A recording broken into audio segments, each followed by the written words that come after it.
That's SABATON, eh? To be able to draw his bow and reach that distance.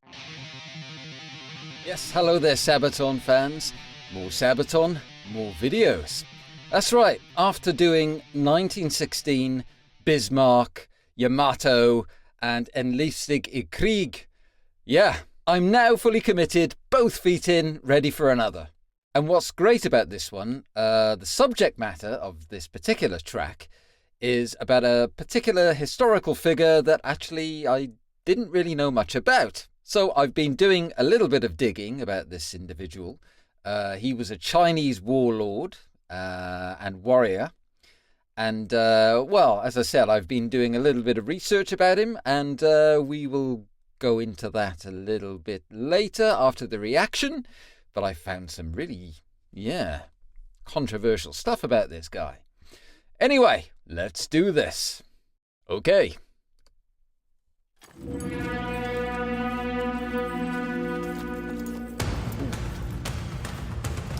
I'm already getting the full cinematic feel.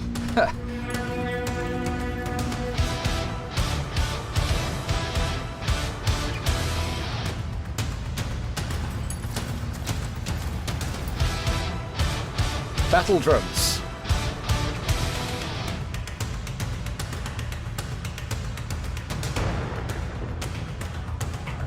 Keyboard. I was told by one of you guys that Joachim is playing the keyboard now. And here he is. In a far distant land, with a heart of a tiger, there were none who dared stand in his way. A voice with gravitas. He was true to his heart as his blade sharpened pierced the sky. To be one with the sun, he would challenge it all. Cool imagery, isn't it? Blimey.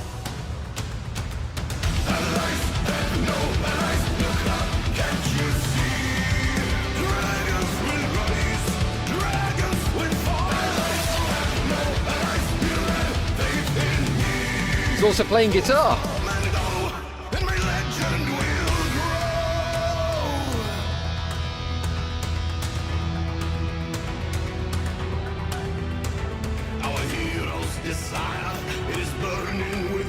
I love the dragon microphone.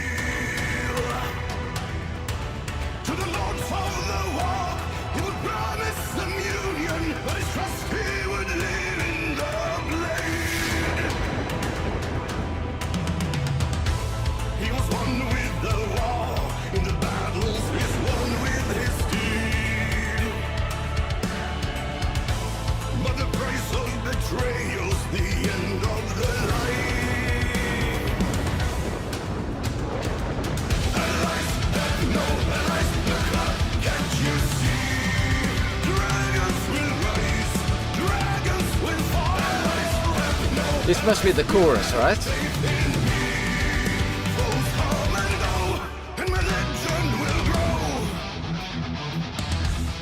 Whoa, look out! Cool.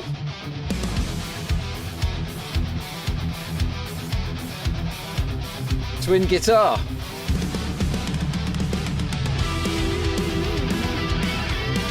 More twin guitar lead. This is a great video production, eh?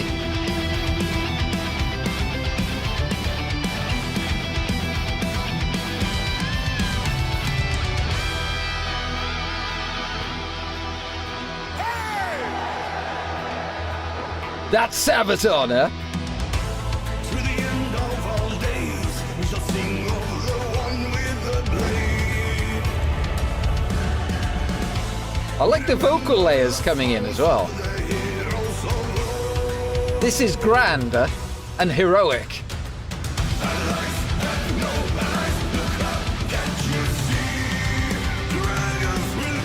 I like the key change as well on this.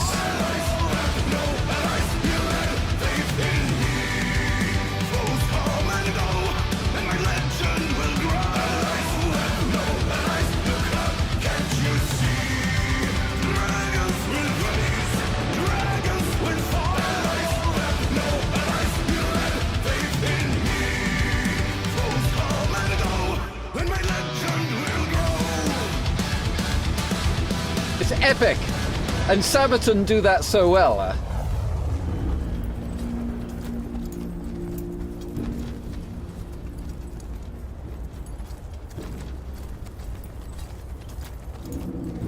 I love the way they make this into like a mini movie concept. And also take the trouble to give credit to everyone involved in making what is essentially a really impressive visual experience, right?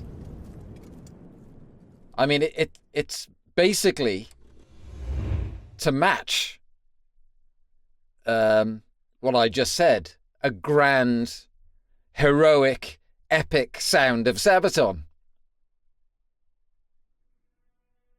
Whoa! I tell you what, these guys don't do anything in half measures, right? And good on them as well. And actually, talking about doing things in half measures, I have to say, because after I did En Liefstige Krieg, I was having some back and forward with some SABATON fans who were really cool, you know, telling me more about SABATON. And I heard from one of you guys about how SABATON run everything as a business, and they take care of their own transport, and they take care of all the different individual components of being a band and touring and all this kind of stuff. They don't outsource it. And they do that, I've been told, with the intention of offering gig tickets at affordable prices to their fans.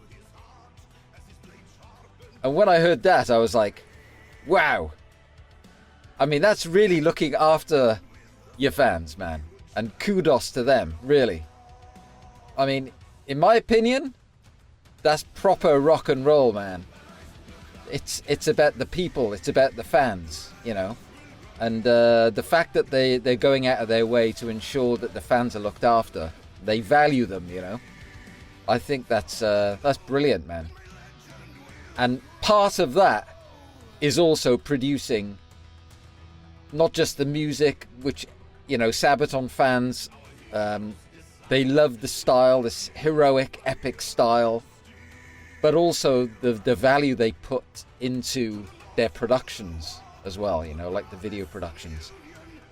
Which, again, I know for the first few months, I was just getting into the SABATON music, and I know there was a few of you who were getting a bit frustrated because I was only going into the studio tracks, right?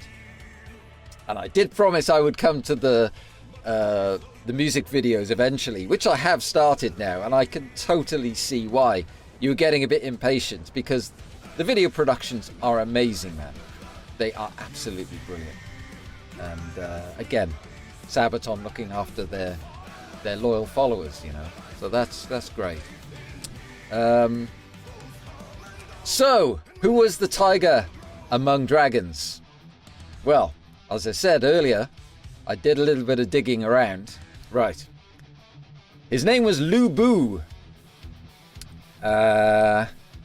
He's somebody I didn't really know anything about until I knew I was going to do this reaction, so I did a bit of background research into this guy. And as I tend to do, I like to look at some of the alternative bits of history as well, you know.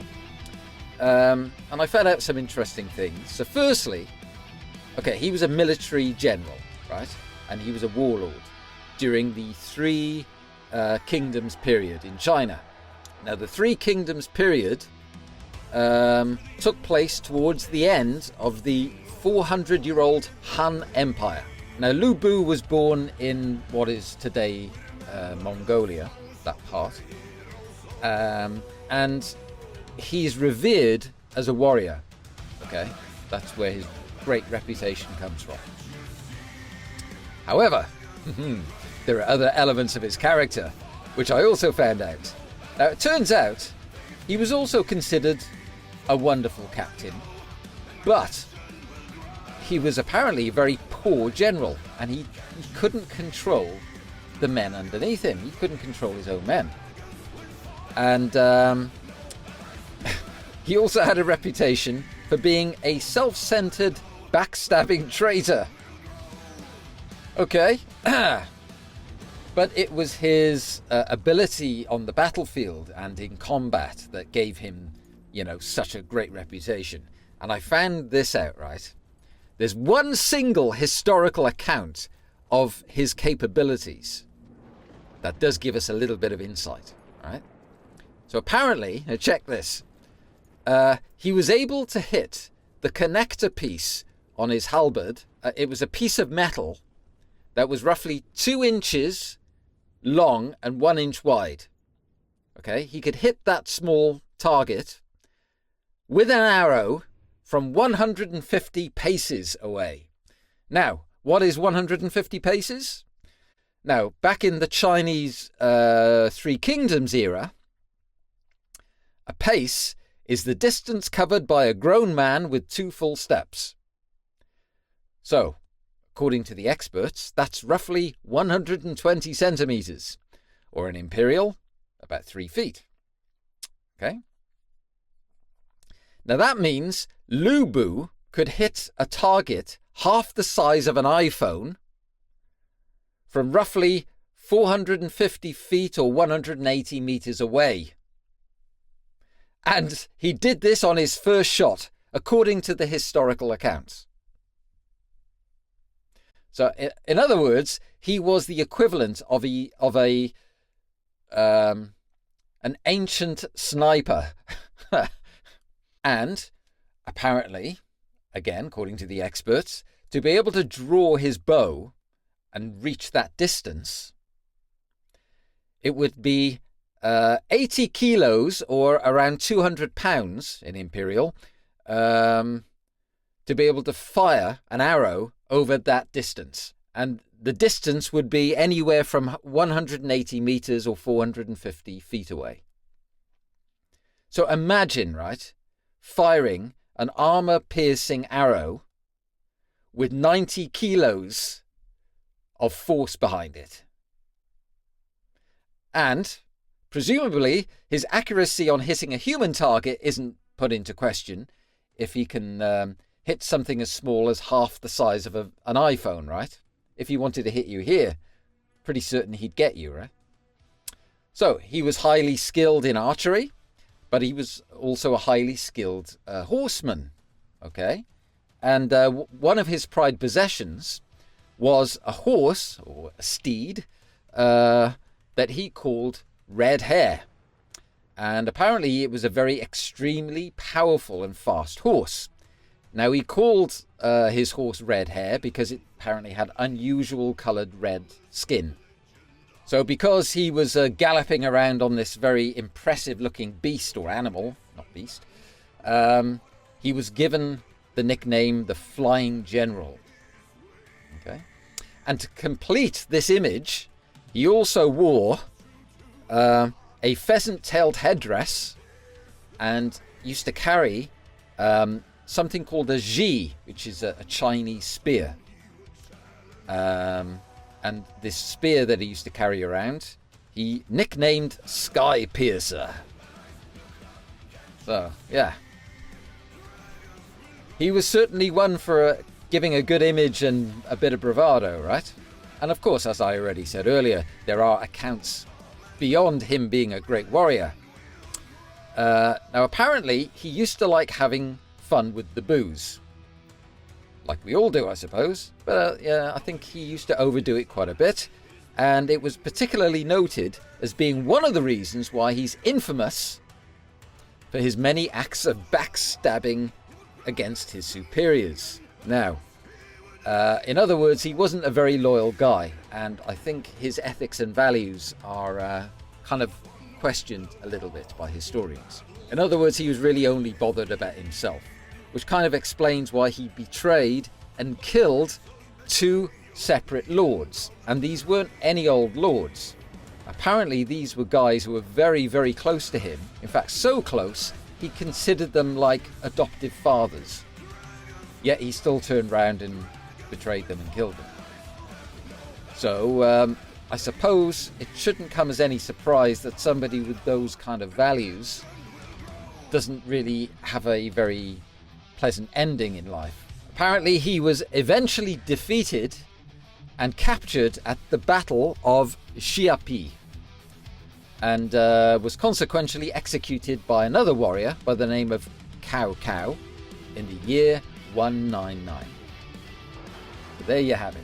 He was an immense warrior, legendary, possibly the best during that period of the Three Kingdoms. He was flamboyant, he looked the part, but also maybe because of his liking for drinking too much booze, I don't know, he didn't really stick to the sort of ethics and values you would normally associate with warriors, or the kind of ethics and values that were practiced in later years during the age of chivalry, you know, with the knights and so on. He was very much his own guy, and he looked after himself. So yeah, but nevertheless, he was a mighty warrior, and like I said, probably the best during that period. You know? So that was really interesting. I didn't know anything about Lu Bu until SABATON came along with this song. So it was a great track, man. Very cool, very epic. It's another one of, well, a growing number that I've already seen, and from what you guys have told me, there's plenty more to cover as well, which of course I shall do. Alright guys, thanks for that.